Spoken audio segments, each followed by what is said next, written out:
নমস্কার বন্ধুরা, রসনালয়ে আপনাদের সবাইকে স্বাগত। আমার আজকের রেসিপি হলো fish gravy with coconut and mustard. আর এই রেসিপিটা বানাতে কিন্তু ভীষণ কম সময় লাগে আর খুবই সহজ। আর খেতেও কিন্তু এটা হয় দারুণ টেস্টি।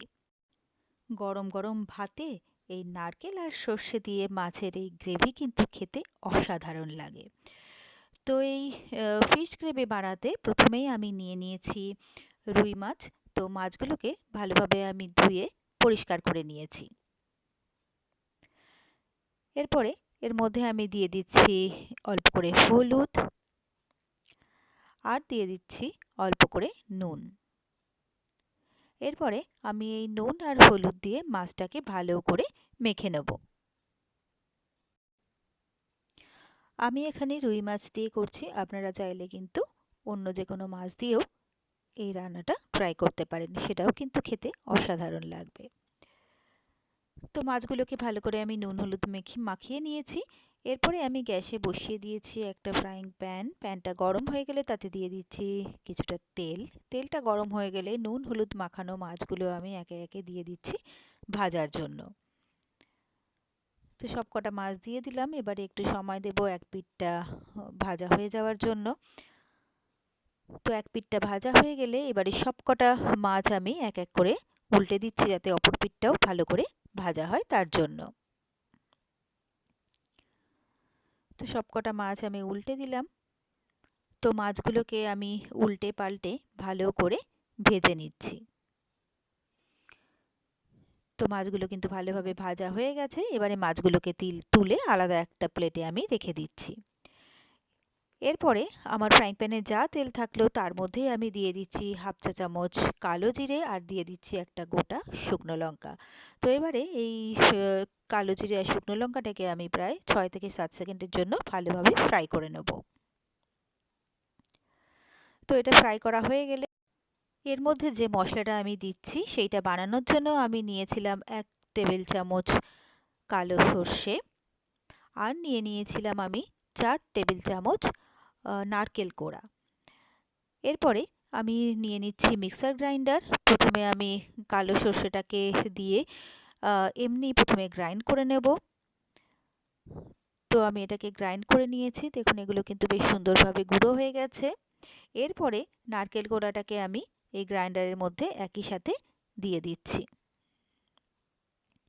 আর দিয়ে দিচ্ছি আমি দুটো কাঁচা লঙ্কা। আপনারা যদি ঝাল কম বেশি খান সেক্ষেত্রে আপনাদের স্বাদ অনুযায়ী লঙ্কা ব্যবহার করতে পারেন, কোনো অসুবিধে নেই। আর দিয়ে দিচ্ছি অল্প একটু জল। এবারে এই পুরোটাকে আমি ভালো করে একটা পেস্ট তৈরি করে নেব। তো এটা আমার বেশ একটা সুন্দর পেস্ট তৈরি হয়ে গেছে। এরপরে আমি একটা বাটি আর একটা স্ট্রেনার নিয়ে নিয়েছি। এবারে এই মশলাটাকে আমি ছেঁকে নেব। মশলাটা ছেঁকে নিলে নারকেলের যদি কিছু ছিবড়ে থাকে তাহলে সেগুলো মুখে পড়বে না, আর গ্রেভিটাও কিন্তু খুব স্মুথ হবে। তো এই মশলাটাই আমি এর মধ্যে দিয়ে দিলাম, আর একটু মশলা ধোয়া জলটাও এর মধ্যে দিয়ে দিচ্ছি। এরপরে আমি দিয়ে দিচ্ছি এখানে অল্প পরিমাণে একটু হলুদ আর দিয়ে দিচ্ছি স্বাদ মতো নুন। এবারে সবটাকে ভালো করে মিক্স করে নেব। এরপরে আমি এর মধ্যে দিয়ে দেবো কম কম হাফ চা চামচ কাশ্মীরি লাল লঙ্কার গুঁড়ো। লাল লঙ্কার গুঁড়োটা শুধু রঙটা হওয়ার জন্যই দিচ্ছি। তো এটাকেও আমি ভালো করে মিশিয়ে নিচ্ছি। তো ভালোভাবে সবটাকে মিশিয়ে দিয়েছি। এবারে আমি গ্রেভিটাকে একটু ফুটে উঠতে সময় দেব। তো গ্রেভিটা কিন্তু বেশ আমার ফুটে উঠেছে। এবারে যে মাছগুলো আমি ভেজে রেখেছিলাম সেই ভাজা মাছগুলো আমি গ্রেভির মধ্যে দিয়ে দিচ্ছি। তো মাছগুলোকে একটু উল্টে পাল্টে দিলাম। এবারে মাছগুলো আমি কয়েক মিনিটের জন্য ফুটতে দেবো।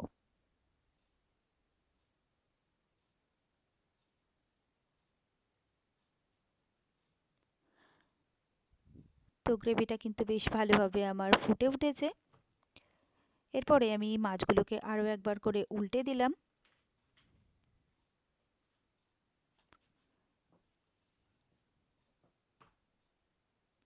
এরপরে আমি এর মধ্যে দিয়ে দিচ্ছি শেষে নারকেলের দুধ। তো এই সময় নারকেলের দুধটা দিলে কিন্তু গ্রেভির টেস্টটা অনেক বেশি এনহ্যান্স হবে। তো এরপরে মাছগুলোকে একটু উল্টে পাল্টে দিয়ে আর 1 থেকে 1.5 মিনিটের জন্য আমি গ্রেভিটাকে ফুটতে দেবো।